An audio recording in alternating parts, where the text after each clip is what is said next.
उत्तर प्रदेश के गोरखपुर में एक 70 साल शख्स ने तकरीबन 28 साल खातून से शादी कर ली।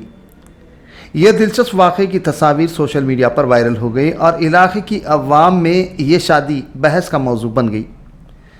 बुद्धलगंज, कोतवाली, छेपा, उमरगांव के 70 साल कैलाश यादव अपनी 28 साल बहू पूजा से मंदिर में शादी कर ली थी। वह बुद्धेलगंज थाने का चौकीदार बताया जाता है।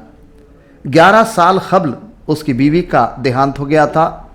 उसके 4 बच्चों में से तीसरे बेटे का इंतकाल हो गया था। चुनांचे बेवा बहू के साथ 70 साल कैलाश ने शादी कर ली।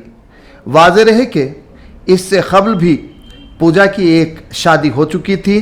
बताया जाता है कि उसे वो माहौल पसंद नहीं आया, जिसके बाद वो दोबारा पहले हस्बैंड के पास वापस आई और मुतवफ़्फ़ी शौहर के बाप से रिवायती अंदाज में शादी कर ली।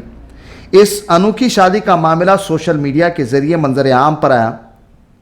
बरहलगंज SHO के मुताबिक वायरल वीडियोस तस्वीर से शादी का पता चला। उन्होंने कहा कि इस सिलसिले में अगर किसी को शिकायत हो तो रुजू हो सकता है और इस सिलसिले में तहक़ीक़ात की जाएंगी।